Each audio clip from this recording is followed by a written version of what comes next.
즐거운 예배자들, 행복한 청년들의 예배, 허브대학부 예배는요, 매주 일요일 주일 오후 2시에 양재원누리교회 기쁨홀에서 예배하고 있습니다. 온라인으로 예배 드리시는 분들, 영상으로 예배 드리시는 분들도 너무너무 은혜가 있겠지만 용기를 내셔서 오프라인 현장에 오셔서 큰 은혜 함께 누리셔도 좋을 것 같습니다. 유튜브와 카카오톡, 인스타그램을 통해서도 영적인 은혜에 접근하실 수 있습니다. 가슴에 손을 얹고 저를 따라해 주시겠어요? 하나님은 나를 사랑하십니다. 나는 그 사랑을 신뢰합니다. 나는 그리스도의 담대한 증인이 될 것입니다. 나는 절대로 이전과 같지 않을 것입니다. 아멘. 우리나라 영화업계 투자상 역사상 가장 많은 수익을 낸 그 많은 투자자들, 투자 기업 중에요, 여러분이 잘 아는 기업은행이 있습니다. 기업은행이 얼마나 그 영화 투자를 잘하냐면요, 우리나라 영화 역사상 1000만 영화를 돌파한 영화가 32편인데요 기업은행이 투자한 영화가 그 중에 11편이에요. 이 사람들이 영화 고르는 안목도 뛰어난데 1000만 영화에 그냥 과감하게 투자를 해서 수익률도 놀랍습니다. 대표적으로 영화 범죄도시 2에 기업은행이 투자를 해서 남긴 수익률이요 253%이고요 극한 직업에 투자를 해서 얻은 수익률은 377%입니다. 기업은행은 어떻게 이렇게 영화를 잘 고르는 것일까? 그들이 영화에 투자할 때 이 영화에 투자할지 말지를 리트머스지처럼 테스트하는 체크리스트가 있는데요, 그 중에 독특한 기준이 있어서 여러분께 소개해드리고 싶습니다. 첫 번째 체크리스트의 특이한 점은 이거예요. 중소기업이 제작에 참여했는가? 영화 배급사가 유명한 곳 많잖아요. 그리고 유명한 연예 기획사도 많잖아요. 근데 대기업만 참여하면 일반적으로 기업은행이 분석해 보니까 뻔한 흥행 공식이나 클리셰가 나오더래요. 그러니까 가령 코미디 영화인데 뒤로 갈수록 점점 어머니의 사랑에 힘겨워 막 이렇게 눈물 흘리는 신파 같은 거요. 그래서 그런 신파를 피하기 위해 중소기업의 참신한 아이디어를 기다린다고 합니다. 그리고 감독이 거장이라 하더라도 60세 이상이면 마이너스라고 합니다. 아무리 거장 감독이 영화를 찍어도 60세가 넘어간 거장의 경우에는 주변에서 의견을 내는 것조차 어려워하기 때문에 신선한 의견과 소통이 영화 이 제작 과정에서 들어가기가 어렵다는 거죠. 그리고 세 번째가 진짜 특이했는데, 감독이 직전 영화 3번을 연속으로 흥행했으면 절대 투자하지 않는다고 합니다. 왜냐하면 성공에 길들여진 감독은요, 자신의 과거에 기반한 영화를 만든대요. 근데 성공도 해봤지만 실패를 해본 사람이라면 크게 플러스를 준다고 합니다. 그러니까 실패만 한 사람이면 플러스를 못 주지만 성공도 해봤지만 실패도 해본 사람이라면, 성공하다 실패한 사람이 보통 도끼가 올라가지고 다음 작품을 기가 막히게 만들더래요. 이처럼 이익만 보고 투자하는 회사도요, 자본이 적을 때 오히려 참신한 아이디어가 나온다는 것을 자신들의 산업 경험을 통해 알고 있어요. 아직 거장이 되지 않은 젊은 30, 40대 감독이 오히려 다른 사람의 아이디어를 잘 받아들여서 많은 사람의 조언과 도움으로 멋진 영화를 완성할 수 있다는 것도 알고 있습니다. 세상의 투자도 성공한 사람보다 실패한 사람에게 더 큰 저력의 플러스 점수를 준다는 것을 살펴볼 수 있는 것이죠. 그런데 우리는 때로 세상보다 더 안목이 없어요. 세상의 투자자들보다 내 인생에 대해서, 그리고 나에게 주신 한 편뿐인 하나님의 작품에 대해서 되게 박해요. 우리는 하나님을 믿으면서도 내가 가진 것이 적어서 난 대기업이 아니니까 해낼 수 없을 거라고 단정 짓습니다. 60세의 거장과 같은 사람들을 보면서 나는 아직 유명하지 못하고 학위나 자격을 갖추지 못했기 때문에 쓰임받을 수 없다고 결론을 내리죠. 물론 내게 은혜의 때와 성공의 경험도 있지만 실패를 너무 크게 하고 상처를 너무 크게 경험했기 때문에 스스로 더 이상의 기회는 없을 거라고 소망의 문을 닫아버리곤 합니다. 저는 이런 분들께 조금 놀라실 수 있지만 이렇게 말씀드리고 싶어요. 사랑하는 여러분, 당신의 판단이 틀린 겁니다. 당신의 생각이 틀린 거예요. 세상 사람도 그 판단이 별로 지혜롭지 않다고 얘기하고요, 주님 보시기에는 더 틀렸어요. 영화계에서 감독들이요, 심지어 기업은행이 내 영화에 투자를 결정했다는 소식만으로도 용기가 난대요. 그럴 것 같지 않으세요? 왠지 잘 될 것 같은 거죠. 아니, 나는 나의 이 감독으로서의 역량을 못 믿어도, 나는 내 작품의 퀄리티에 대해서 아직 확신이 없어도 1000만 영화 중에 거의 3분의 1을 투자한 저 투자자가 내 영화를 밀어준다 그러면 이거 괜히 그렇게 한 건 아니지 않을까라는 생각을 가지게 된다는 거예요. 내 영화 괜찮은가 보다. 확신할 수 없던 감독들이 이 투자 소식 하나에 용기를 얻는다고 얘기해요. 그렇다면 세상의 투자회사와 비교할 수 없는 하나님의 투자와 성령의 지지를 받는 여러분의 인생이 가진 게 적어서, 갖춘 게 없어서, 실패를 경험했기 때문에 잘 안 될 거라고 단정 지을 수 있을까? 여러분은 여러분을 의심할 수 있어요. 그러나 여러분이 여러분 자신에 대해서 의심하고 여러분 자신에 대해서 초라하게 느끼고 여러분의 인생의 한 편뿐인 그 인생이라는 작품을 만들어가고 있을 때, 당신이 아무리 스스로가 의심이 되어도 당신을 선택하신 하나님의 안목은 의심하지 마십시오. 하나님의 선택을 받은 청년 크리스천이요, 하나님의 지지와 지원을 받는 하나님의 사람들이요, 당신이 아무리 큰 위기 앞에 서 있다고 해도, 당신의 인생이 아무리 큰 실패를 경험한다 해도 하나님께서 당신을 지명하여 부르시고 당신의 인생이 가치 있다고 믿으시는 줄을 믿습니다. 그 주님께서 당신의 최대 투자자이시며 당신을 믿으시고 당신과 함께 하시고 당신의 인생 가운데 계획이 있다고 말씀하십니다. 그러므로 여러분의 인생의 앞길과 여러분의 인생의 가치가 하나님의 손 안에 있음을 믿고 위기 앞에서 도리어 살아계신 하나님의 투자와 지지를 경험하며 위기에 강한 신앙인이 되시기를 축복합니다. 그래서 오늘 저는 여러분과 함께 위기에 강한 신앙이라는 제목을 가지고 은혜를 나누고자 합니다. 바울의 3차 전도 여행에서 있었던 일들을 좀 나누고 싶은데요, 먼저 나누고 싶은 말씀은요, 사도행전 20장 7절에서 9절까지의 말씀입니다. 사도행전 20장 7절에서 9절 한 목소리를 읽어볼까요? 시작. 안식 후 첫날에 우리는 빵을 떼기 위해 모였습니다. 바울이 사람들에게 말씀을 전했는데 그는 다음날 떠날 예정이었기 때문에 강론은 한밤중까지 계속됐습니다. 우리가 모여있는 다락방에는 등불이 많이 켜져 있었습니다. 유두고라는 청년이 창가에 앉아있다가 바울이 쉬지 않고 이야기하는 바람에 깊이 잠들었습니다. 골아 떨어진 그는 그만 3층에서 떨어지고 말았습니다. 일으켜보니 그는 이미 죽어 있었습니다. 위기에서 강한 신앙, 첫 번째로 나누고 싶은 그 인생의 순간은요, 내 인생이 추락하고 있을 때입니다. 가슴에 손을 얹고 저를 따라해 주시겠어요? 내 인생이 추락하고 있을 때, 내 인생과 내 믿음이 추락하고 있을 때 어떻게 해야 할까? 3차 전도여행 중에 바울이 드로아에 머물고 있었어요. 7절을 보면 안식 후 첫날이라는 표현이 나옵니다. 유대인의 안식일은 지금으로 치면 토요일이에요. 그러니까 안식 후 첫날은 무슨 요일이에요? 일요일. 그래서 이 일요일이 초대교회 때부터 예배의 날이었던 것을 기억해야 돼요. 안식 후 첫날이라는 것이 그 초대교회 모임에 계속 나오거든요. 근데 왜 안식 후 첫날이냐? 예수님께서 부활하신 날이 일요일이었기 때문이에요. 그래서 안식 후 첫날 예수님의 부활을 맞아서요, 이 날을 사람들이 지금 우리가 부르는 것처럼 주일, 주님의 날, 롤스데이로 기념해서 이렇게 초대교회가 모이기 시작했습니다. 그래서 바울은 주일 예배를 인도하면서 설교를 하면서 지금 저처럼 하나님의 말씀을 전하기 시작했어요. 이때 젊은 청년이자 헌신된 하나님의 크리스천 청년 유두고가 있었는데, 이 사람이 창문에 걸터 앉아서 설교를 듣다가 그만 창밖으로 떨어져서요, 추락해서 사망하는 큰 사고가 일어납니다. 왜 떨어졌는가? 성경은 그 원인을 매우 명확하게 사실 그대로 적어두었습니다. 말씀에 이렇게 써 있어요. 바울이 쉬지 않고 이야기하는 바람에 깊이 잠들었습니다. 사도 바울이 쉬지 않고 계속 설교를 한밤중까지 했기 때문이에요. 그러니까 주일 예배가 보통 이제 밥 먹고 오후에 이제 진행이 많이 됐었는데, 오후 1시에 시작된 설교가 밤 9시까지 진행된 겁니다. 여기서 우리는 중요한 영적인 법칙을 깨닫게 됩니다. 아무리 충만해도 설교가 길면 졸 수 있다는 것입니다.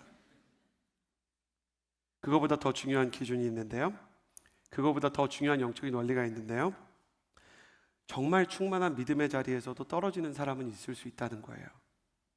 지금 말씀 전하는 사람은 이서진 목사가 아니고요, 하나님께서 크게 쓰신 성령의 사람, 사도행전의 주인공처럼 하나님께서 지명하여 부르셨던 그 시대의 영적 지도자 바울이에요. 바울이 전하는 말씀은 정말 성령의 음성이었을 거예요. 바울이 기도할 때 병자가 나았을 거예요. 기적이 있었을 것이고 감격이 있었을 것이고 말씀 가운데는 깊은 영적 인사이트들이 있었을 거예요. 그러나 많은 사람들이 은혜를 받는 자리였고 사도행전의 역사가 일어나고 있음에도 조는 사람, 떨어지는 사람은 다 있을 수 있다는 것이죠. 이것은 우리의 인생에서도 반복적으로 일어나는 일이에요. 성령의 충만을 강력하게 경험한 사람도 시간이 지나면 영적인 침체를 경험할 수 있고, 남들이 다 은혜 받는 좋은 예배에서도 어쩐지 내 마음은 차가울 수가 있는 거예요. 이렇게 딴 사람 다 은혜 받는데 나는 못 받고, 한때 내 은혜가 성령 안에서 충만했는데 영적인 침체를 겪으면 저와 같은 목회자는 스스로를 원망해요. 제가 바울이었다면 저 스스로를 원망했을 거예요. 아, 설교를 짧게 했어야 돼.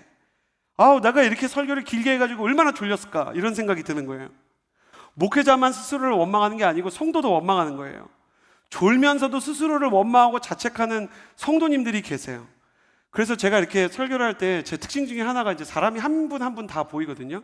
근데 조는 분은 빨리 제가 지나가려고 애를 써요. 왜냐면 정말 기가 막히게 제가 쳐다보는 그 타이밍에 이분이 깨서 저랑 눈이 마주치는 경우가 있어요. 그럼 저는 진짜 괜찮은데 그분이 안 들려요. 안 들리는데 입모양이 보여요. 죄송해요. 막 그래. 이게 보여요. 그럼 난 말하고 싶어요. 아니, 괜찮아요. 그럴 수 있어요. 저한테 문제가 있을 수도 있는 거예요. 우리가 서로 막 이렇게 서로를 이렇게 보면서 스스로를 원망하고 자책할 수 있는 거예요. 여러분 그런 생각 안 해보셨어요? 다 말씀에 은혜 받는데 나는 왜 못 받지? 다 기도하고 있는데 나는 왜 졸고 있지? 다들 충만한데 나는 왜 영적인 추락을 경험하고 있지? 은혜의 자리에서 추락이 일어나면 내 믿음이 떨어질 때 목회자나 성도나 자기를 바라보면서 자책을 합니다. 그러나 오늘 유두고의 이야기에서 주님이 말씀하시려는 메시지가 그걸까요? 이 말씀의 뜻은 그걸까요? 너 설교 듣다가 졸면 잘못하면 죽는다, 이걸까요? 주님께서 그 얘기를 하려고 하는 걸까요? 이서진 목사, 졸면 깨워, 잘못하면 죽어, 심장 멎어. 그게 주님의 뜻일까요? 아니에요. 주님은 누구나 은혜의 자리에서 큰 실패를 경험할 수 있고 누구나 은혜의 자리에서 믿음이 떨어질 수 있다라는 것을 알고 계시다는 거예요. 그 연약한 것을 하나님께서 아시고 하나님께서 그 사람이 부족한 것을 아실 뿐만 아니라 이 문제에 대해서 하나님께서 대안을 가지고 계시다는 거예요. 대안이 뭐였을까? 10절과 11절의 말씀을 같이 한번 읽어보기를 원합니다. 10절, 11절 한 목소리로 같이 읽겠습니다. 시작. 바울이 뛰어내려가 유두고 위에 엎드려 그를 껴안고 말했습니다. 소란 피우지 마시오. 그에게 목숨이 있어. 그러더니 바울은 다시 위층으로 올라가 빵을 떼어 먹은 후 날이 샐 때까지 오랫동안 강론을 하고서 떠났습니다. 대단한 분입니다. 사람이 설교 듣다가 떨어져서 죽었는데 살리고 다시 설교를 했대요. 정말 대단한 분이에요. 사도 바울은 저처럼 자책하는 사람이 아니었어요. 사고가 일어나고 문제가 생겼을 때 그 문제 자체를 보면서 스스로를 자책하거나 다른 사람에게서 원인을 찾지 않고 이 문제를 통해서 하나님이 무슨 일을 하려고 할까를 생각하는 사람이었어요. 성경은 유두고가 분명히 죽었다고 얘기해요. 유두고가 죽었다고 기록한 사람은 누구입니까? 누가예요. 누가는 의사입니다. 그는 지금 사도행전을 쓸 뿐만 아니라 당시 로마에서 의사 자격증이 있었던 의료인이에요. 지금도 한 사람이 법적으로 죽었다라는 것을 행정적으로 국가에서 인정하기 위해서는 의사의 사망 선고가 필요하거든요. 누가가 의사로서 선고했으니 사망이 맞는데요, 바울이 볼 때는 그게 다가 아니었어요. 그에게 목숨이 있어 라고 진단하는 거죠. 여러분, 문제가 있을 때 누가의 눈으로 보는 것은 중요합니다. 이성과 상식과 전문성의 눈입니다. 저는 여러분이 문제가 생겼을 때 그 문제를 여러분의 학문과 경험과 이 관계에서 얻어진 지혜로 정확하게 진단할 수 있는 지식이나 전문성이 있는 청년이 되기를 예수님의 이름으로 축복합니다. 그런데요, 누가의 눈만 필요한 게 아니고 바울의 눈으로 바라보는 것도 중요합니다. 바울의 눈이란 영적인 시각이고 성령의 시선을 빌려오는 것입니다. 나는 여러분이 문제가 찾아왔을 때 누가의 눈뿐만 아니라 바울의 눈도 있게 되기를 바랍니다. 성령의 눈으로 하나님이 보실 때 이 문제의 핵심은 무엇일까? 내 인생에 이 어려운 고난이 출제되었다면 이 고난의 문제 출제 배후에 있는 출제자이신 하나님의 의도가 무엇일까? 그것을 읽을 수 있는 영적인 눈이 필요하다는 것이죠. 왜 영적인 진단이 필요한가? 영적인 진단과 바울처럼 하나님의 시선으로 문제를 바라보는 사람만이 하나님의 기회와 하나님의 은혜와 하나님의 돌파구를 찾을 수 있기 때문입니다. 모세의 눈 앞에는요, 왕가에서 교육받은 사람의 합리적인 이성으로 볼 때도 수많은 사람이 건널 수 없는 홍해 바다가 있었지만 성령의 시선으로 보면 그 바다 밑에 준비된 바닷길이 있었던 것입니다. 총리의 눈으로 볼 때 정치적 모략에 빠져서 사자굴로 던져지는 다니엘에게는 사형 선고가 내려진 것이지만 하나님의 사람 다니엘의 눈에는 사자만 있는 것이 아니라 그 사자의 입을 막으시는 천사들이 보이기 시작했습니다. 그러므로 나는 여러분이 다니엘과 누가와 모세처럼 전문적이고 탁월한 리더십과 그리고 여러분의 분야에서 필요한 재능을 갖추게 되기를 원하지만 동시에 사도 바울처럼 위대한 지도자였던 모세와 다니엘처럼 영적인 시선으로 여러분 앞에 있는 문제를 해결해 나가고 해석해 나가는 사람이 될 수 있기를 예수님의 이름으로 축복합니다. 그때 성령께서 여러분에게 아직 기회가 남아있다라고 말씀해 주실 것이기 때문입니다. 바울은 소란 피우지 마시오, 그에게 목숨이 있어 라고 이야기를 하고요, 이후에 유두고는 분명히 죽었음에도 다시 살아나게 됩니다. 이때 다시 살아난 청년 유두고의 이름의 뜻이 기가 막힙니다. 여러분, 유두고의 이름이 무슨 뜻인지 아세요? 다행이다라는 뜻이에요. 기가 막히지 않습니까? 다행이다. 떨어졌지만, 설교를 듣다가 졸았지만 그 사람을 하나님께서 살려주신 거예요. 이제 우리는 유두고를 그냥 설교 때 졸다가 떨어져서 하나님의 심판받은 사람, 저주받은 사람으로 기억하지 않습니다. 유두고는 하나님이 다시 살리신 사람으로 기억되고 있습니다. 이 메시지를 통해서 주님은 크게 두 가지를 말씀하고 싶어 하세요. 아니, 세 가지를 말씀하고 싶어 하세요. 첫 번째는 아까 얘기한 것처럼 누구나 은혜의 자리에서 큰 실패를 경험할 수 있고 하나님이 그걸 아신다는 것. 두 번째는 사도 바울처럼 성령님의 시선을 빌려서 이 문제를 하나님의 방식으로 바라보고 하나님이 하실 일에 대해서 구할 수 있어야 된다는 것. 세 번째는 뭐냐면 내 믿음이 추락되고 있을 때, 내 영혼이 침체를 향해 떨어지고 있을 때 주님께서 우리의 안전그물이 되신다는 거예요. 믿음의 자리에서 떨어질 때 주님께서 우리를 바칠 준비를 하고 계시다는 거예요. 그래서 우리는 주님께 이렇게 고백하는 순간을 맞이하게 될 거예요. 주님이 계셔서 다행이다. 기도할 수 있어서 다행이고 하나님께서 연약한 나를 아셔서 다행이다. 옆 사람에게 이렇게 인사해 주시겠어요? 주님이 당신의 연약함을 아신다니 참 다행입니다. 그리고 가슴에 손을 얹고 스스로에게도 이렇게 축복해 주시겠어요? 참 다행이다. 주님이 계셔서 참 다행이다. 주님이 계셔서 참 다행이다. 그래요. 여러분, 오늘 모두 다 기도가 잘 되는 게 아닐 수 있습니다. 오늘 찬양하는데 모두 다 뜨겁지 않았을 수 있습니다.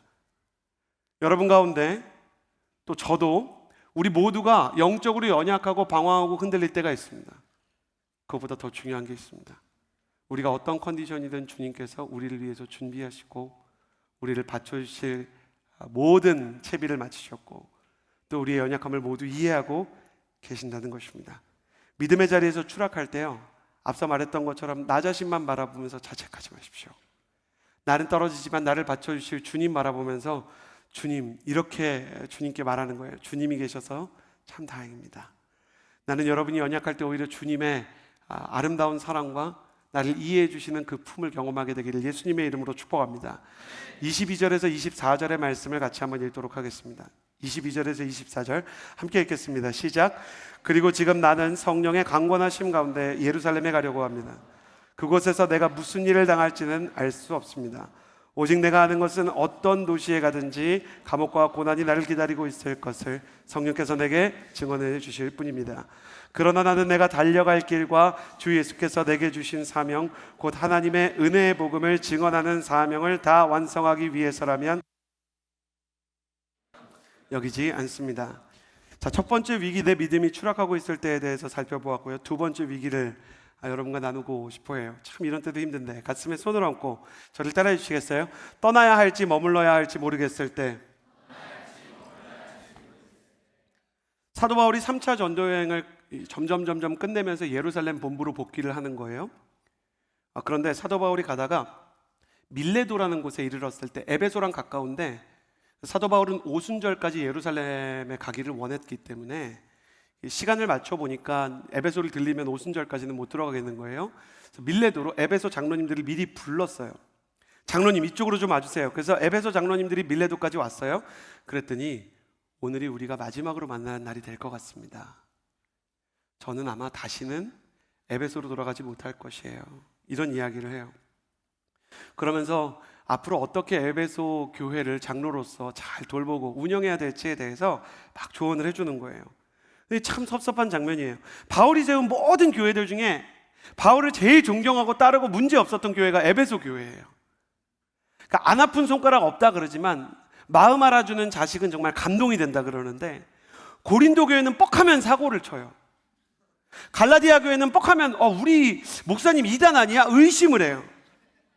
이쪽에서 사고치고 저쪽에서 의심하거든요. 그러니까 너무너무 이렇게 힘들 때가 있는 거예요. 그래서 사도 바울이 에베소 교회에 굉장히 큰 위로를 받고 또 오래 머물기도 했고 복음의 열매도 많았어요. 그런데 이제 사도 바울은 다시는 에베소 교회를 만날 수 없고 에베소 성도들을 떠나야 되는 거예요. 왜냐하면 하나님께서 다른 곳으로 인도했기 때문이에요. 저는 이 장면을 보면서 너무 새삼스럽게 중요한 걸 깨달아요. 바울은 자기가 언제 떠나야 될지 그리고 어디로 가야 될지를 정확히 알았던 사람이에요. 저는 허브 공동체 생활을 하는 여러분의 20대에서 요거 하나만 알아도 정말 하나님께서 인도하시는 비전의 사람이 될 수 있지 않을까 생각합니다. 이건 정말 여러분의 그 청년의 시기에 꼭 응답되기를 바라는 축복인데 동의하면 아멘 하세요. 저는 여러분의 인생 가운데 여러분이 언제 그 자리를 떠나야 할지 그리고 어디를 향해서 나아가야 될지 바울처럼 알게 되는 비전의 사람이 되기를 예수님의 이름으로 축복합니다. 지금도 많은 청년들이 저한테 와서 물어봐요. 질문 중에 어떤 그 질문의 패턴이 있냐면 목사님 떠나도 될까요? 직장 생활이 너무 괴로워서 목사님 이직해야 될 것 같아요. 기도해 주세요. 이런 분들이 있고 교회 공동체가 힘들어서 교회를 옮기고 싶다고 이렇게 얘기하고 대학 청년부를 다른 곳으로 옮기고 싶다고 이야기하는 청년도 있어요. 메일 중에 정말 솔직한 메일도 받아봤는데 허브 공동체 담당 교역자한테 허브 공동체를 떠나고 싶은데 공동체 추천을 해달라는 거예요. 그래서 왜 그러냐고 물어봤더니 설교가 좀 안 맞는 것 같다고 이렇게 그러니까 설교가 안 맞는 목사한테 바꿔달라 이렇게 얘기하는 거를 보고 내가 이렇게 대단하다 역시 MZ세대다 그런 생각이 들었어요. 축복합니다. 그런 생각이 들었어요. 전혀 밉지 않고요. 목사님의 설교가 좀 어려워서 쉬운 설교를 들어야 되는데 이 친구가 한 말이 되게 와닿았어요.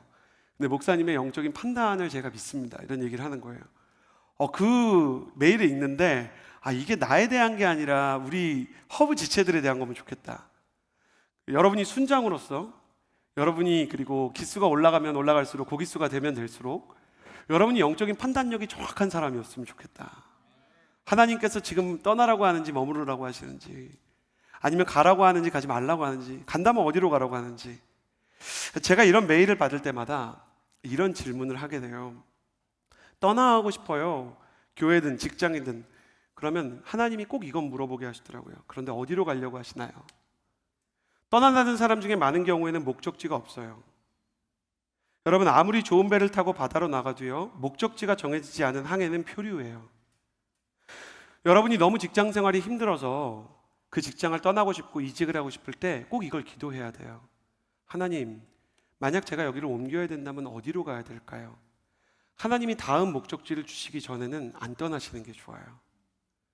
여러분이 어떤 예배에서 너무 이 교회 공동체의 그 은혜를 못 받고 있는 상태라고 한다면 내가 여기가 아니면 어디로 가야 될까? 은혜가 되는 공동체를 알려달라, 목적지를 달라고 해야 되는 거예요. 주님이 당신에게 원하는 것은 유람선을 타고 아름답고 아주 품격 있게 고고하게 다니는 그런 표류가 아니에요.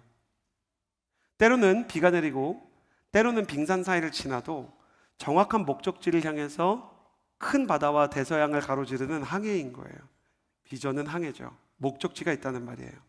저는 여러분의 인생 가운데 이 목적지를 발견할 수 있는 힘이 있게 되기를 바라는데 그러면 어떻게 내 인생의 다음 목적지를 발견할 수 있을까?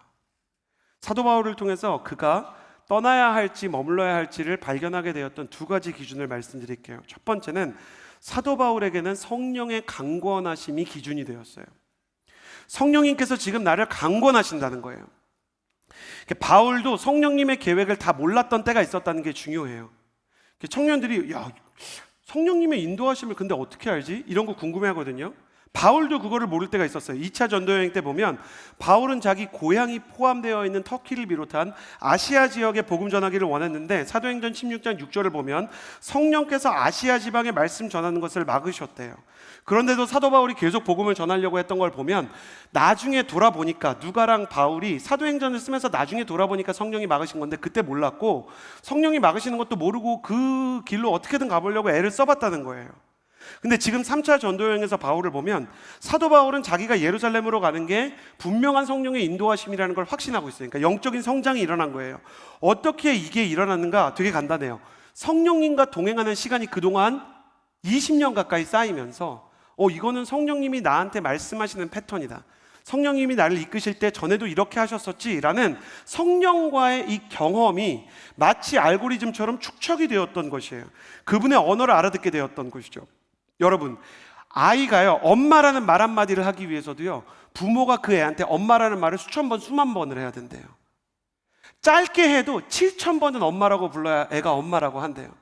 그러니까 이거를 보고 또 때도 안 됐는데 또 애 붙잡고 7,000번 엄마 하지 마시고, 젊은 어머니들 그렇게 응답받으려고 하지 마시고 자연스럽게 엄마라는 말을 계속 들어야 애가 말을 하는 거예요. 제가 성령님과 교제하면서 깨달은 게 있었는데, 성령님께서도 우리한테 그런 좋은 부모의 랭귀지, 엄마의 집밥 같은 엄마의 양육 패턴을 가지고 있다는 거예요. 애가 그저 알아들을 때까지 말씀하세요. 너 그 길 아니야 한 번 말씀하지 않으세요. 2번 말씀하시고 3번 말씀하시고 4번 말씀하세요. 그래서 허브 예배 때 나한테 주신 도전이 화요 성령 집회에도 오고, 직장 갔는데 제일 친한 친구가 똑같은 조언하고, 엄마한테 기도 부탁했는데 엄마가 이모한테 우리 딸 너도 같이 기도해달라고 했는데 이모가 갑자기 똑같은 얘기하고, 이게 막 시실과 날줄처럼 막 그 실이 이렇게 이쪽 저쪽으로 얽히면서 하나의 면이 되는 것처럼 주님이 계속 교차 검증을 해주시는 거예요. 여러분, 성령님은요, 한 번 얘기하시는 게 아니라 알아들을 때까지 반복적으로 말씀하시고, 이 경험이 우리 가운데 축적되면 나중에는 성령님이 나에게 이야기하시는 패턴들을 내가 깨닫게 돼요. 성령의 언어를 이해하게 되는 거예요. 엄마 품에 안겨서 엄마라는 말을 수만 번 들으며 엄마라는 말을 스스로 하게 되는 아이처럼, 우리도 성령의 언어에 노출되면서 축적되면서 성령님의 뜻을 깨닫게 될 거예요. 그래서 우리한테 필요한 게 있어요. 뭐냐면, 엄마 품에 안긴 아이처럼 인생의 다음 목적지를 발견하고 때를 깨닫기 위해 성령님 앞에서 머무르는 기도의 시간이 필요해요. 성령님 앞에서 생각도 해보고 기도도 해보는 거예요. 그러다 보면 틀릴 때도 있을 거예요.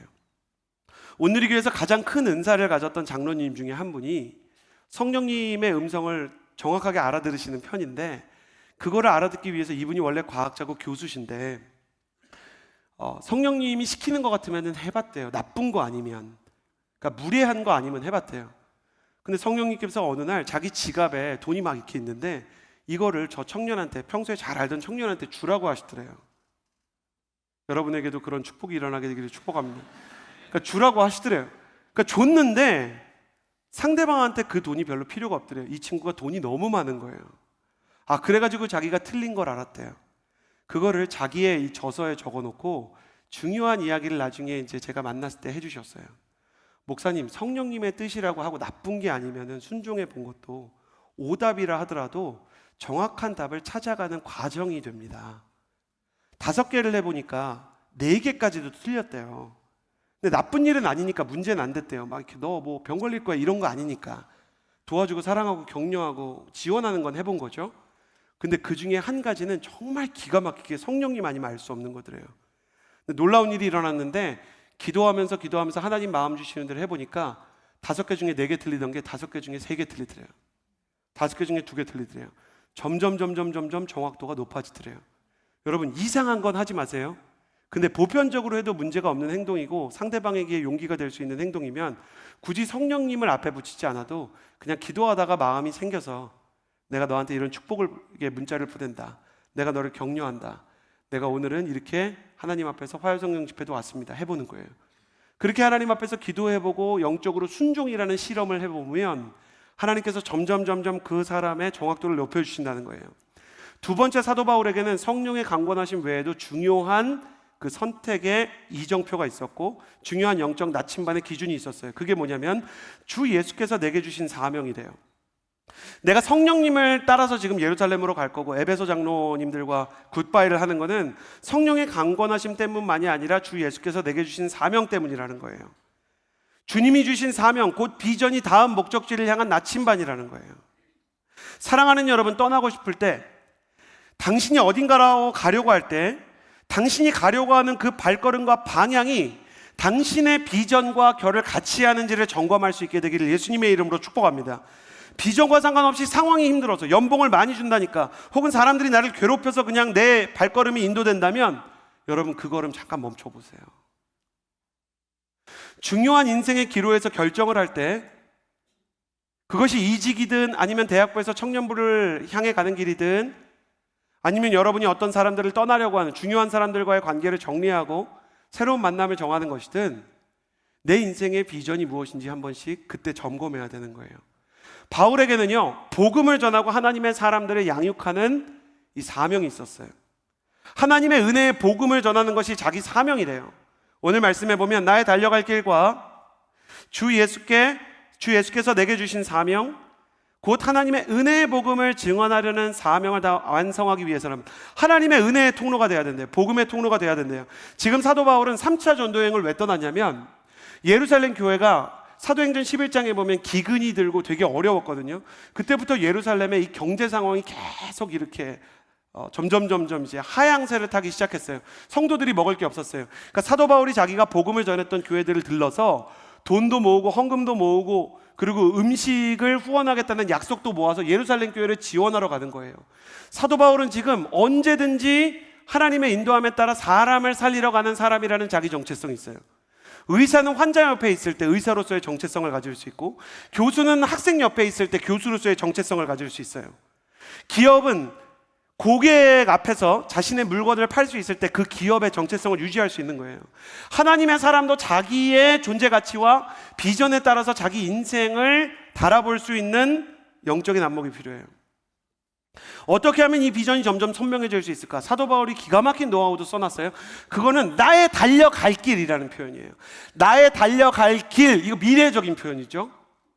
근데 사도행전 전체를 가지고 보면 이게 달려갈 길, 미래만 있는 게 아니고요, 막 달려가는 미래에 대한 길일 뿐만 아니라 지금까지 달려온 길이기도 해요. 사도 바울이 복음을 전해온 길이 있었기 때문에 사도 바울이 앞으로 나아갈 길도 있는 거예요. 이거는 마치 여기서부터 여기까지 날아온 화살은 어디로 갈지 알 수 있는 거랑 비슷한 거예요. 어떤 사람이 하나님의 사명을 따라서 막 쓰임받고 있잖아요. 그러면 때로는 성령께서 직접적으로 말하지 않아도 날아온 방향에 의해 가야 되는 궤적이 결정돼요. 저의 경우에도 지난 시간까지 허브 공동체를 향해서 하나님께서 말씀을 선포하게 하시고, 기도를 인도하게 하시고, 철회를 하게 하시고, 여러분을 돌보고 영적으로 성장하게 하신 일들이 있었죠. 그러면 성령께서 굳이 말하지 않아도 오늘 제가 해야 되는 일은 여러분에게 영적 양식을 공급하고 말씀을 전하는 일일 거예요. 그렇죠? 사도 바울은요, 그동안 자기 비전을 위해서 헌신하고 훈련해온 시간이 있어요. 이거를 여러분이 잘 기억하셔야 돼요.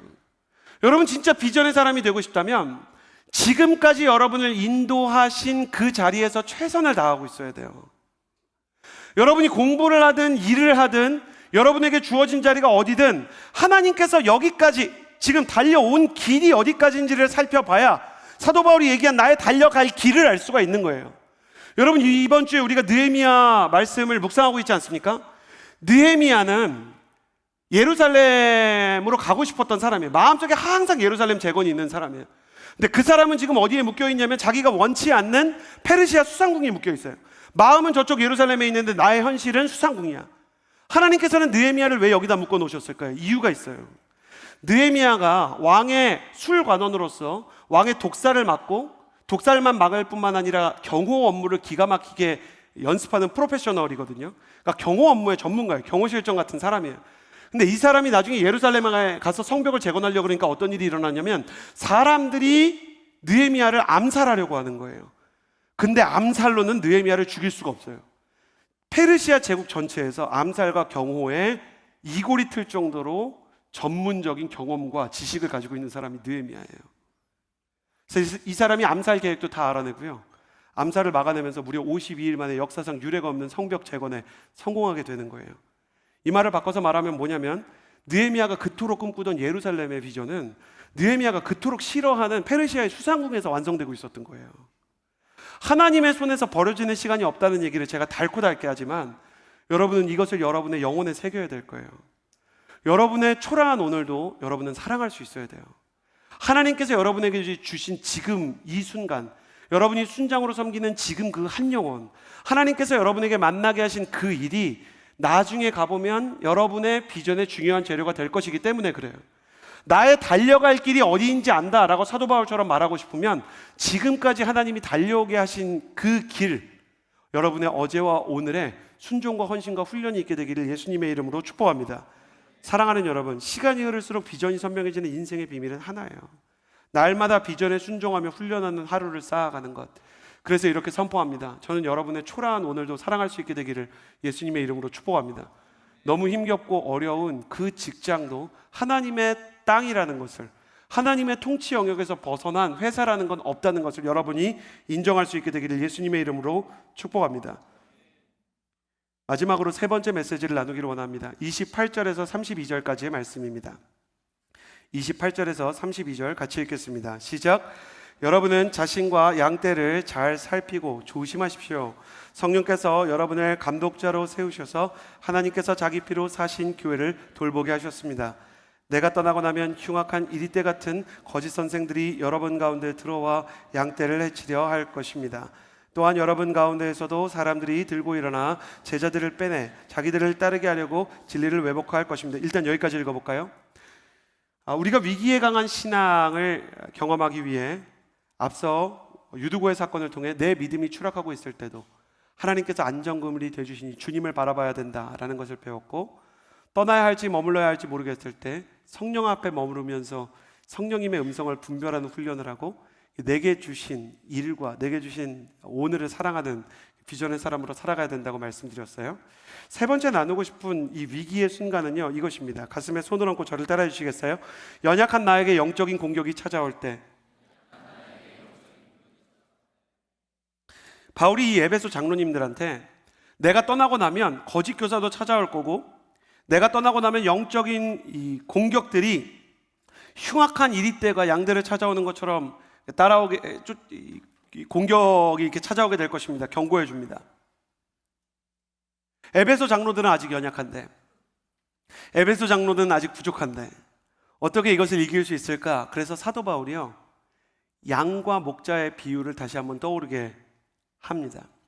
성경에서 성도들을 양으로, 하나님을 목자로 표현한 곳이 수도 없이 많고, 이 비유는 영적 세계의 원리와 영적 세계의 진리를 깨닫는 굉장히 중요한 비밀이 담겨져 있어요.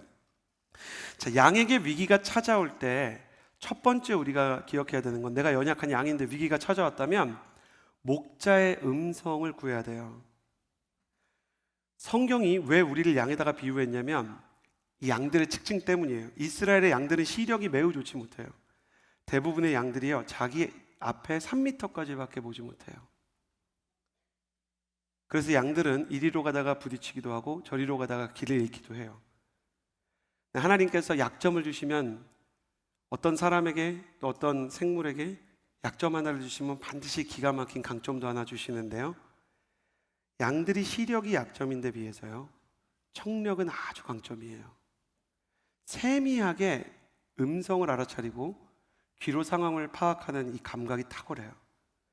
잘못된 길로 가고 시력 때문에 이리로 저리로 부딪히다가도요, 양들이 자기 목자의 음성을 기가 막히게 알아차리는 능력이 있대요. 그래서 목자의 음성을 들으면 경로가 재탐색되게 되는 거예요. 한치 앞을 바라보지 못하는 양들처럼 우리도 우리 인생에 대해서 지독한 근시가 아닌가 합니다. 한 3m 앞 바라보다가 갑자기 이리로 쿵 막 하는 거예요. 갑자기 상처가 찾아왔어요. 갑자기 막 사울왕과 같은 미친 직장 상사가 등장했어요. 나를 가스라이팅하는 막 이상한 그 남자친구를 만났어요. 그래서 이별을 하고 상처를 받고 직장에서 막 직장 상사가 막 보이지 않는 영적인 창을 던지고 말이죠. 우리 인생 가운데 찾아오는 장애물과 관계의 상처가 찾아오면 예상치 못했던 일이기 때문에 충격을 받고 당황하게 돼요. 그렇게 우리가 길을 잃고 낙심해서 헤매이고 있을 때 주님께서는 우리가 양이라는 사실을 아시고 목자의 음성인 하나님의 말씀으로 우리의 영혼을 깨우시고 길 잃은 우리를 다시 찾아서 인도해 주시는 거예요. 그래서 바울은 이 에베소의 장로들과 그리고 성도들을 양이라고 비유하면서 사도행전 20장 32절에 이제 하나님과 그의 은혜로운 말씀에 여러분을 맡긴다 이렇게 얘기해요. 여러분이 하나님의 말씀을 기억하고 있다면 위기의 순간 그 말씀이 확 튀어올라서 어떻게 해야 하는지를 알게 해줄 거라는 거예요. 여러분이 하나님의 말씀에 대해서 훈련받았던 그 시간을 잊지 말라는 거예요.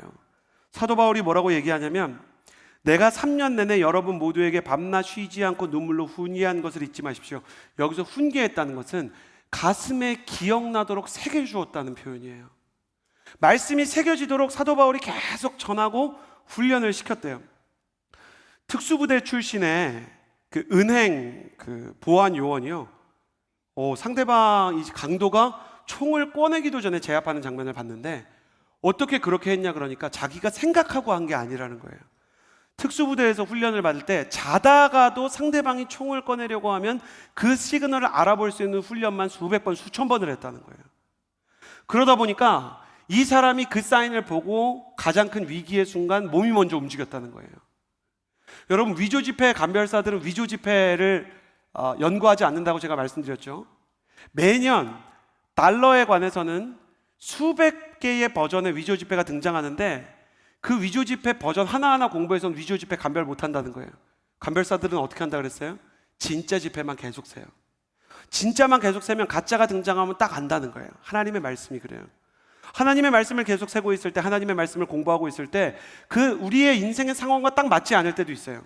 이해가 되지 않을 때도 있어요. 근데 말씀을 새겨놓고 담아두고 사도 바울과 같은 목회자를 만나서 그것을 내 가슴속에 잘 저장해 놓으면 위기의 순간, 결정적인 순간 하나님의 말씀이 튀어올라서 이 상황을 해결해주고 해석해주고 어디로 가야 될지 알게 해준다는 것입니다.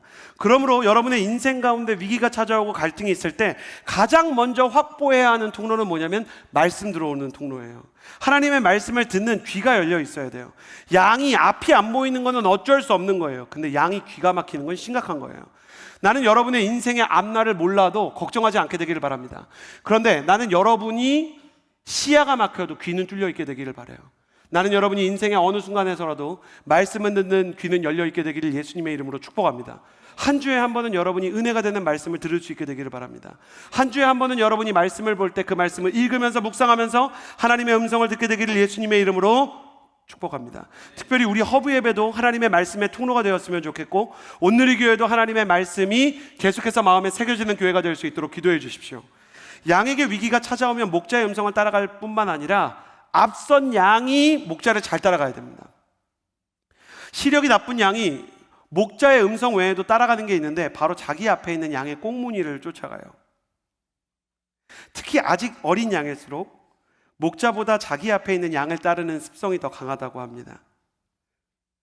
여러분, 우리가 서로 목자나 양이라는 비유를 할 때가 있지만 본질적으로 선한 목자는 예수님 한 분뿐이에요. 그리고 우리가 다 양인데, 양들 중에 그래도 빨리 예수 믿고 빨리 성령 충만 받고 빨리 훈련 받아가지고 목자이신 예수님을 조금 빨리 따라가는 패스트 팔로워십들이 있어요. 빨리 따라가는 패스트 팔로워, 빨리 따라가는 거예요. 그러면 우리는 그런 사람을 보면서 그 궤적을 따라가게 되는 거죠. 바울은 에베소 장로에게 이렇게 얘기하는 거예요. 당신이 장로라는 것은 당신이 원튼 원치 않든 당신 뒤로 양들이 쫓아간다는 의미입니다. 양들의 습성에서 재밌는 건데, 그 나이가 많은 양은 어린 양이 따라오는 걸 별로 그렇게 좋아하지 않는데요. 근데 계속 쫓아와요. 여러분이 원치 않아도요, 여러분이 신앙생활 잘하잖아요. 그럼 누가 막 쫓아와요. 뒤를 보면 누가 이렇게 막 쫓아오고 있어요. 그러면 이제 우리가 불안한 거죠. 오, 나 쫓아오면 안 될 것 같은데? 언니, 저는 언니 예배 드리는데 옆에 꼭 있고 싶어요. 순장님, 저한테 하나님 음성 듣는 법 알려주세요. 이러면 너무너무 부담스러울 때가 있는 거예요. 근데 사도 바울이 너무 부담스러워요, 이런 마음 가지고 있는 우리 순장들, 리더십들한테 이런 얘기를 하는 거예요. 아이고, 그거 어쩔 수 없어요. 양은 다 그래요. 당신이 좋아하든 싫어하든 당신이 쫓아다니는 사람이 있을 거예요. 어떡하죠 그러면? 저는 이렇게 연약한데? 사도 바울이 뭐라고 얘기하냐면, 안 쫓아왔으면 좋겠다는 생각 포기하고 똑바로 걸어가세요, 얘기하는 거예요. 그래요. 사랑하는 여러분, 영적인 영향력을 굳이 안 갖고 싶은 사람도 많이 있더라고요. 내가 기도하는 거 남들이 안 따라했으면 좋겠고, 나한테 기도 부탁도 안 했으면 좋겠고, 나 너무 부족한 사람이라 굳이 나한테까지 부탁 안 했으면 좋겠다라고 생각하는 분들이 계시는 것 같은데, 포기하세요. 하나님 마음이에요. 하나님이 여러분 따라가라 그러면 여러분이 아무리 떼어내려고 그래도요, 그거 여러분 계속 쫓아와요. 따라오는 사람 걱정하지 말고 앞을 바라보면서 내가 똑바로 주님 따라가고 있는지를 생각해야 돼요. 리더십들이 주님을 잘 따라가야 뒤따르는 양이 안전하기 때문에 바울이 이렇게 얘기를 해요. 여러분은 자기 자신을 잘 살피고 양떼를 잘 보살피십시오. 리더가 할 수 있는 최고의 일은 주님 잘 따라가는 거니까 스스로 주님의 양으로 잘 따르고 있는지를 생각해 보십시오. 그래서 제가 이 말씀을 읽으면서 여러분에게 이것을 꼭 부탁드리고 싶었어요. 여러분이 영적인 지도자들이나 부모님이나 목회자들이나 어떤 리더들이나 누구를 따라가든지 여러분이 따르는 어린 양이라고 하더라도 우리는 앞선 양이 목자를 잘 따르도록 교회의 지도자들을 위해서 기도해야 될 거예요. 로잔 대회를 앞두고요, 영적인 공격이 얼마나 강해지는지 유튜브에서는 복음주의 선교대회인 로잔 대회의 정체성을 폄하하는 가짜뉴스가 양산이 되고, 공동대회장 맡은 이재훈 목사님, 유기성 목사님 이런 리더들을 심지어 배도자라고 공격을 하고요, 쉬지 않고 비난의 컨텐츠를 찍어내는 사람들이 나타나고, 오늘의 교회 예배 문화에 대해서도 단순히 그냥 감정적이다, 한 단면만 가지고 막 평가하고 정죄하는 사람들이 나타났어요. 이런 때 하나님 앞에서 왜 이런 사람들이 있을까 고민을 해보았는데요, 하나님이 저에게 주시는 메시지가 있더라고요. 너는 이 상황을 청년들과 공유하고 청년들이 교회를 사랑하고 지도자들을 위해서 기도할 수 있는 계기로 바꿔야 된다. 교회가 공격받을 때가 어떤 때인지 아냐? 성도들의 중보기도가 뜨거워질 수 있는 때다. 이재훈 목사님을 비롯해서 그 교회의 지도자들이 공격받는 때는 어떤 때인지 아냐? 성도들의 기도로 목회자들이 살아날 수 있는 때다. 여러분, 그래요. 지도자들도요, 얼마나 부족한 양인지 몰라요. 그래서 지도자들이 정말 잘하고 싶은데 안 될 때 지도자들한테 정말 필요한 게 있는데 그게 기도예요. 하늘이 내린 설교자라고 얘기했던 찰스 스펄전이라는 분이 계세요. 근데 이분이 설교만 하면 사람들이 회심을 하고 성령의 역사가 나타나니까 후배 목회자들이, 또 심지어 선배 목회자들 중에 정말 그 하나님과 잘 지내는데도 부흥을 경험하지 못하는 분들이 어떻게 이렇게 큰 능력이 나타나고 은혜가 임합니까? 그랬더니 조용히 찰스 스펄전이 예배가 있는 대예배실이 아니라 지하에 있는 소예배실로 데려갔어요. 그랬더니요, 수천 명의 사람들이 대예배실에서 예배를 드리는 것보다 더 놀라운 게 있었는데, 수천 명의 사람보다 더 놀라운 500명의 중보기도팀이 이 예배를 위해서 중보기도를 하고 있더래요. 예배장에 직접 들어가지도 않고 찰스 스펄전과 그곳에서 예배드리는 성도들을 위해서 예배하면서 중보하면서 그들을 이렇게 밀어주고 영적으로 지탱하고 있었다는 거예요.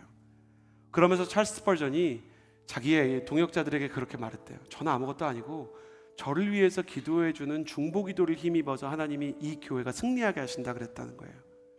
말씀에서도요, 사도 베드로가 감옥에 갇혔을 때 천사가 그 문을 열기 전에 어떤 일이 있었냐면, 베드로는 너무 힘들어가지고 막 조사를 받고요, 고문을 받고요, 이래가지고 깊이 잠들어서 막 힘겹게 옥에 갇혀 있는데, 천사가 와서 문을 열어주기 전에 어떤 일이 있었는지 아세요? 성도들이 베드로를 위해서 기도할 때 문이 열렸어요. 지도자들의 영적인 공격은 성도들이 막더라고요. 영적인 이 교회의 성벽을 성도들이 만들더라고요. 우리가 로잔 대회를 위해서, 그리고 복음의 역사를 위해서, 선교지를 위해서 기도해야 돼요. 그거 얼마나 되겠어? 내가 기도한다고 무슨 대단한 일이 일어날까? 여러분의 기도요, 그 중보를 과소평가하시면 큰일 나요. 여러분이 기도하기 시작하면 감옥의 문이 열리고, 그리고 예수님을 믿지 않는 사람들이 메트로폴리탄처럼 변화되고 살아나는 역사가 일어나게 될 거예요. 지금 교회가 이렇게 공격을 당하고 어려움이 있는데도 아무런 소식도 모르고 지나가는 분들이 있다면 여러분, 지금 깨어나셔야 돼요. 사도 바울이 말하는 것처럼 공격이 있고 중요한 일을 하고 선교대회를 하고 영적인 일을 하려고 할 때마다 사도는 계속 우리의 진로를 이렇게 가로막을 거예요. 하나님께서 이 일을 주시는 이유가 뭐라고요? 기도하라고. 너희가 기도하면 이 교회와 이 비전과 내가 이 교회를 통해, 이 허브를 통해, 너희를 통해 이루기 원하는 그 일이 일어날 거라고 말씀하시려고 우리를 불러주셨다는 거예요. 위기가 곧 성장과 돌파와 승리의 기회가 될 것입니다. 오늘 우리는 위기에 강한 신앙이라는 제목을 가지고 은혜를 나누었습니다. 기억하십시오. 내 믿음은 추락해도 다행이다. 주님께서 나를 받쳐주실 준비를 하고 계십니다. 떠나야 할지 머물러야 할지 모르겠을 때 성령님 밑에서 머무르며 기도하고 내게 주시는 하루하루 사명을 다해 살아나가며 훈련해 나아가기 원하면 주께서 분별력을 주실 거예요. 내가 너무 연약한데 영적인 공격이 찾아왔다면 목자의 음성인 성경 말씀을 열심히 읽으며 말씀의 통로를 확보하고 앞선 양이 주님의 뒤를 잘 쫓도록 중보기도 해야 할 것입니다. 그렇게 한다면 진짜로요, 여러분의 위기가 가장 큰 성장의 기회, 가장 큰 비전의 조각이 되는 아름다운 인생을 살게 될 것입니다. 기도하겠습니다. 이 시간에 기도하며 나아갑니다. 먼저 우리 교회를 위해서 기도하며 나아갑시다. 하나님, 내가 직접 그런 콘텐츠들을 많이 보지 않았지만 로잔 대회에 대해서 복음주의 대회가 아니라고 폄하하고 또 지도자들을 배도자인 것처럼, 거짓 교사인 것처럼, 마치 사도행전 시대에 거짓 교사들이 바울을 공격했던 것처럼 공격하는 사람들도 있습니다. 교회가 공격을 받고 목회자들이 영적인 전쟁의 최전선에 있을 때 우리가 해야 하는 일은, 하나님, 이 교회의 은혜를 받고 이 교회에서 예수님을 만나고 이 교회에서 하나님의 은혜를 확보했던 사람으로서 교회와 그리고 하나님의 역사를 위해서 기도하는 일일 것입니다. 이 시간에 여러분을 초청합니다. 나는 청년의 때부터 우리 교회, 온누리 교회와 한국 교회를 위해서, 그리고 예수님을 빨리 따라가는 에베소 장로와 같은 우리 시대의 영적 지도자들을 위해서 중보기도하는 사람이 되겠습니다. 그런 마음이 지금 생기는 분들 계시다면 자리에서 일어나 주시겠어요? 제가 이재훈 목사님을 위해서도 기도하겠습니다. 유기성 목사님 위해서도 기도하겠습니다. 박종길 목사님, 강보 목사님과 같은 캠퍼스의 담당 목사님들, 최성민 목사님, 저와 같은 그 대학 청년부의 담당 목회자를 위해서도 기도하겠습니다. 이 시간에 기도하며 나아갈 때 주님, 목회자들이 주님의 뒤를 잘 쫓아가게 하여 주옵소서. 또 한국 교회가 하나님의 꿈을 잘 실현하는 기관이 되게 하여 주옵소서. 그래서 우리 시대도 엑치29의 비전처럼 사도행전의 역사를 써내려가는 교회가 되게 하여 주옵소서. 두 손을 하늘로 향하여 들고 오늘 교회와 한국 교회 지도자들을 위해 중보하겠습니다. 주여!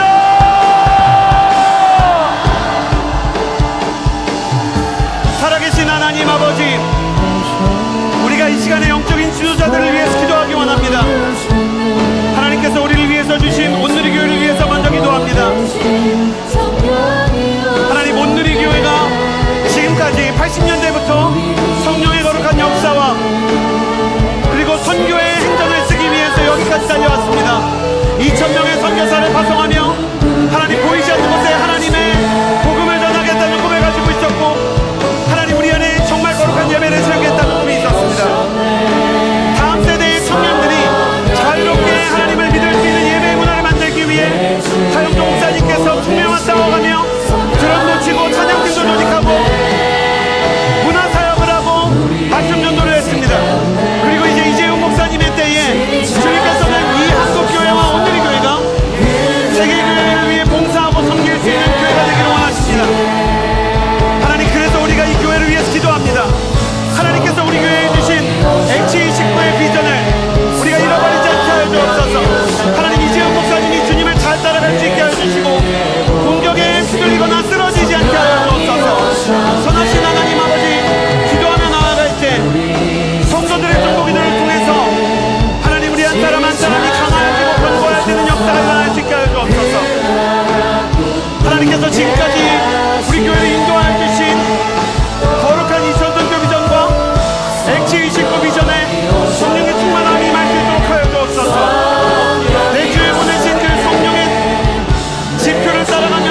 이어서 기도하며 나아갈 때 허브 공동체에 있는 또 이 시대에 예배드리는 많은 청년들에게 너무나 많은 자책과 정죄가 있습니다.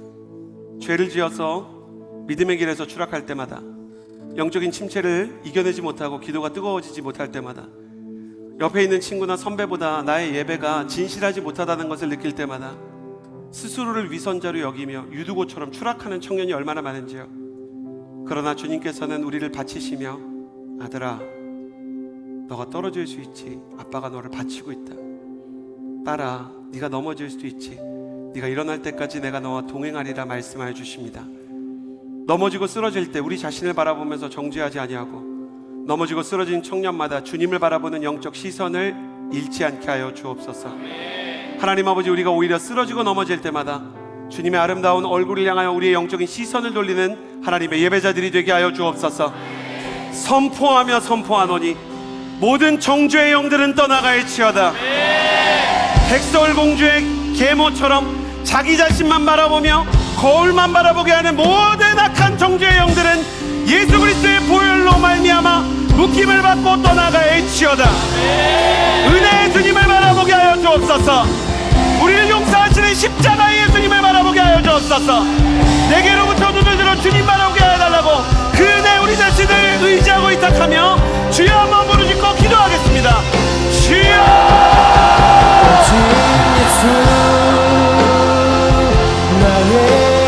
살아계신 하나님 아버지, 도와주옵소서. 십자가 능력 속에 빛나는 영광, 우리의 마음 가운데 주님이 정말 기뻐하시는 은혜의 관점이 있게 하여 주옵소서. 사람은 연약해서 넘어질 수밖에 없습니다. 사람은 연약해서 흔들릴 수밖에 없습니다. 주님, 연약한 내가 아니라 연약한 나를 사랑하시는 주님을 바라보게 하여 주옵소서. 나만 바라보고 정죄하였던, 나만 바라보고 눈물을 흘렸던 지난 날에서부터 나의 눈이 들려 주님께 쓰임받는 역사가 있게 하여 주옵소서. 내 모든 승리로 주님께 영광을, 나의 힘, 나의 소망 오직 예수, 나의 믿음, 십자가 능력 속에 빛나는 영광, 내 모든 승리로 주님께 영광을, 나의 힘, 나의 소망 오직 예수, 나의 믿음, 십자가 능력 속에 빛나는 영광, 모든 승리로 나는 연약하지만 주님께 연약함에도 불구하고 주님을 따르기 원하고 주님의 사랑과 주님의 은혜로 말미암아 선하신 주님의 사랑, 선하신 주님의 십자가만 바라보게 하여 주옵소서. 나를 바라보지 아니하고 예수 그리스도의 그 보혈의 십자가 바라보게 하여 주옵소서. 나의 믿음, 신실하신 하나님 아버지, 하나님의 은혜와 십자가 능력 속에 사람에게 임하여서 자기 자신을 자책하지 아니하고 정죄하지 아니하고 쓰임받는 하나님의 사람이 될 수 있도록 은혜와 성령의 역사를 부어주옵소서. 나의 힘, 나의 소망 오직 예수. 마지막으로 기도하며 나아갈 때 지금 이때 떠나야 하는 때인가, 내 마음 가운데 충동이 생기고 떠나야 하는 동기들이 생길 때 성령님 앞에 머무르며 기도하는 자가 되게 하여 주시고, 비전을 위해 달려왔던 그 시간이 앞으로의 길을 밝혀주는 비전의 사람이 되게 하여 주옵소서. 이 시간에 기도하며 나아갈 때 성령의 사람, 비전의 사람으로 살아가는 하나님의 자녀가 되게 하여 주옵소서. 두 손을 가슴에 얹고 주여 세 번 부르짖고 기도하겠습니다. 주여! 주여!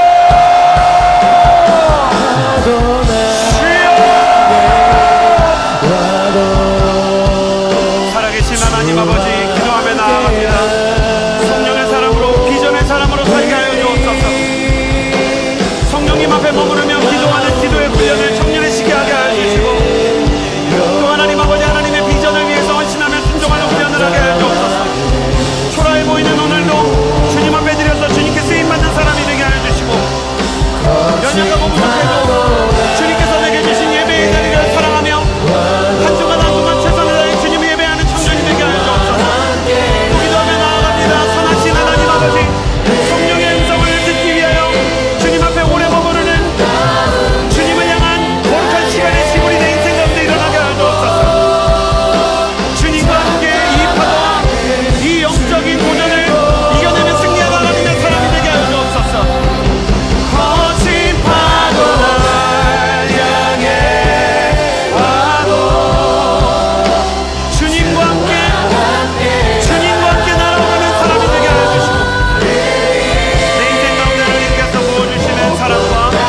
좋으신 주님 감사합니다.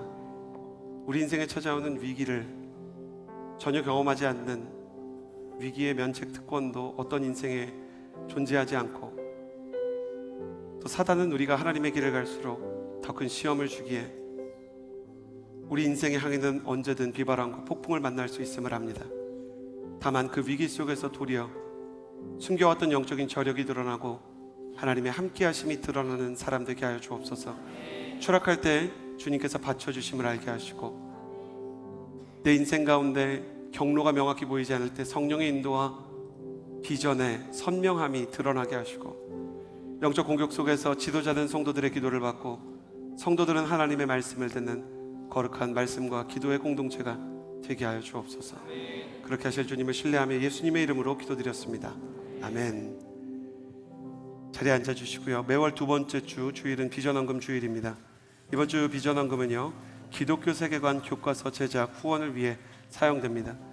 청년과 다음 세대를 위해서 정말 중요한 일이기 때문에 가능하신 모든 분들은 비전헌금에 동참해 주셔도 좋을 것 같습니다. 함께 준비된 영상을 보시도록 하겠습니다.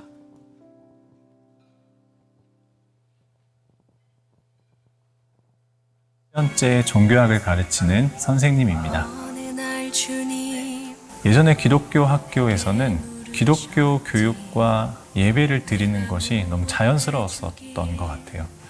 근데 지금은 가르치는 게 쉽지 않게 됐고, 이 아이들을 만나주세요. 하나님 나라와 교회. 다 같이 종교생이 예배를 드린다라는 얘기를 듣고 되게 기대가 많이 됐던 것 같은데, 막상 입학해 보니까 그런 기회는 잘 없던 것 같아서 아쉬웠어요. 윤리 시간에 불교를 깊게 배우거든요. 근데 기독교는 그만큼 깊게 못 배우는 게 아쉽고, 기독교 학교인데 기독교를 배우는 게 뭐가 문제지? 하는 생각도 들고. 내 삶의 가장 중요한 건 무언지 놓지 못. 학생들이 자기 진로나 관심에 따라서 선택을 할 수 있도록 하는 제도지 않습니까? 고등학교 3년이면은 6학기 6번에 걸쳐서 종교 시간을 가질 수가 있었는데, 과목을 선택하는 걸로 바뀌어지면서 한 학기만 하도록 되어 있는 거예요. 6분의 1로 줄어든다고 하면 기독교 교육을 시키는데 아주 치명적인 그러한 이제 어려움이 생기게 되는 거고, 모든 사립학교가 건학 이념이라는 게 있잖아요. 설립 목적의 의미가 없어지게 되는 거죠. 우리가 배우는 모든 교과서는 하나님이 존재하지 않는다 하는 전제 위에서 쓰여진 겁니다. 그 교과목을 다 제대로 공부를 하고 나면 하나님 없어도 세상은 잘 돌아가는구나, 이런 생각을 가지게 돼 있어요. 그렇다면 이 문제를 비판할 것이 아니라 대안을 제시하자. 우리 아이들에게 가르칠 수 있는 기독교 세계관 교과서를 만들 계획을 세웠습니다. AI 시대의 윤리, 또 진로와 자기 이해, 통일과 다문화 사회, 창조와 생태와 같이 우리가 기독교 세계관과 일반 학문을 통합시킬 수 있는, 하나님이 다스리시는 세상을 이해할 수 있도록 만드는 교과서, 이것이 이제 우리가 추구하는 목표가 되겠습니다. 우리가 초중고 12년 동안의 교육이라고 하는 것은 한 사람을 형성해가는 과정이에요. 거기에 어떤 생각을 심어주느냐에 따라서 생각이 바뀌게 되고 미래가 바뀌게 되고 결국은 신앙이 바뀌게 되는 거죠. 내년부터 시행되는 고교학점제 시행은 기독교 학교 정체성의 또 하나의 위기 요인이 되고 있습니다.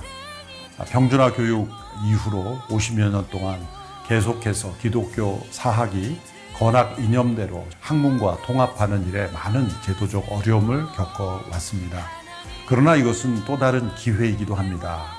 기독교 학교들이 적극적으로 교과목을 개발하고 또 학생들이 선택할 수 있는 폭을 넓혀준다면 학생들의 더 많은 선택을 받을 수 있기 때문입니다. 그래서 기독교 세계관에 근거한 교과서 개발 작업이 중요한 것입니다. 사학법인 미션 네트워크는 이러한 시대적 필요에 부응하여 기독교 세계관에 근거한 교과서를 개발하는 데 함께 헌신하기로 했습니다. 이 일에 많은 교수님들 또 선생님들이 자발적으로 헌신하여 참여하고 있습니다. 성도님들의 기도와 헌신이 귀한 사역에 큰 도움이 될 줄로 믿습니다. 감사합니다. 믿지 않는 친구들에게 그 책으로 인해서 복음이 전해진다는 게 정말 좋은 일이고 또 한 영혼이 구원받을 수 있다고 생각하기 때문에 기독교적인 세계관을 가진 책이 나오면 좋을 것 같아요.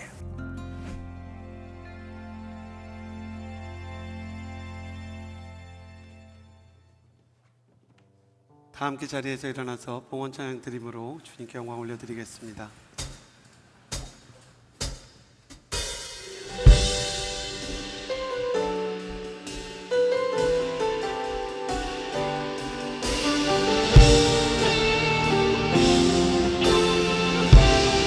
내 눈 주의 영광을 보네. 내 눈 주의 영광을 보네. 우리 가운데 계신 주님, 그 빛난 영광 온 하늘 덮고 그 찬송 온 땅 가득해.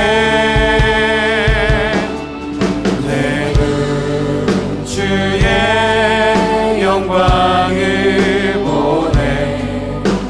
찬송 가운데 서신 주님,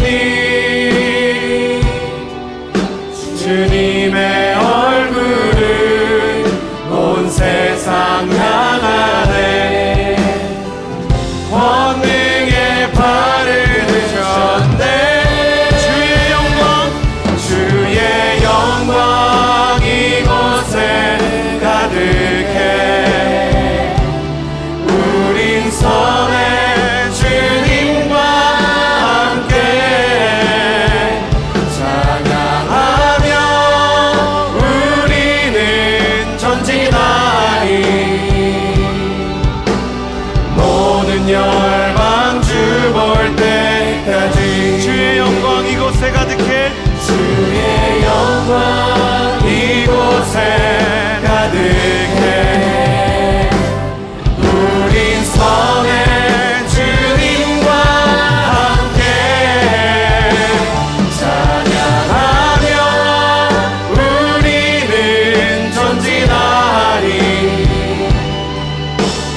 모든 열방 주 볼 때까지.